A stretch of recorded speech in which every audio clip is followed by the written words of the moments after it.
What's up mga masapes? Tikman natin yung mga pagkain dito sa Biratoni. Let's go!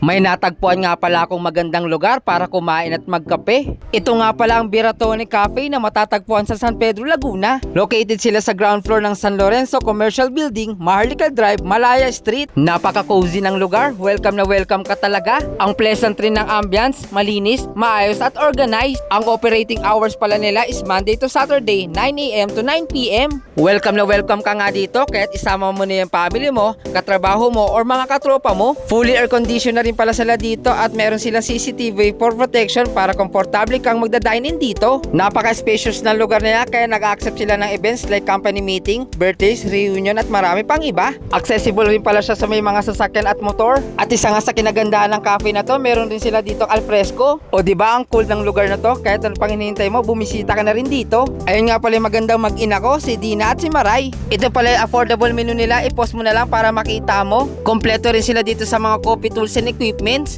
gaya ng digital weighing scale, coffee grinder at espresso machine. Ito nga yung lalo magpapasarap sa mga kape natin. Hindi ako knowledgeable sa mga ganitong coffee equipments pero mukhang well-trained yung barista nila dito, lalo na yung manager nila. Solid ng lasa ng Biscoff Caramel, masarap. Isa nga to sa bestseller nila, ang Caramel Biscoff, kaya tikman nyo na rin to. Ito naman yung milk-based chocolate frappe nila.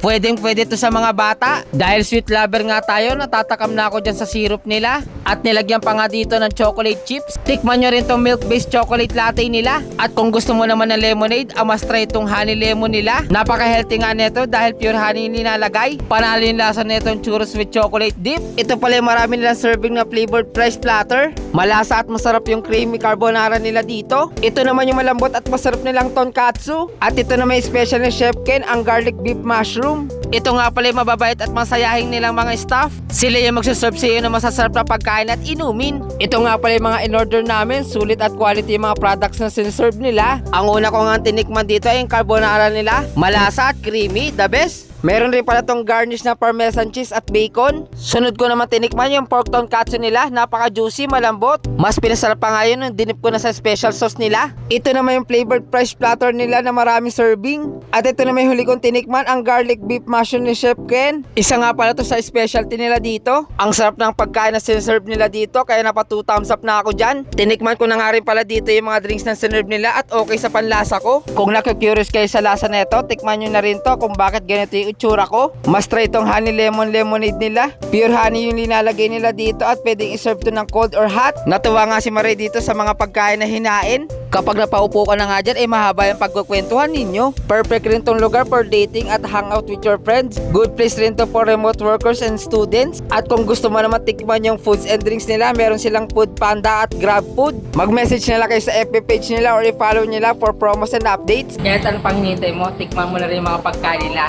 At ayun lang, maraming salamat sa panonood.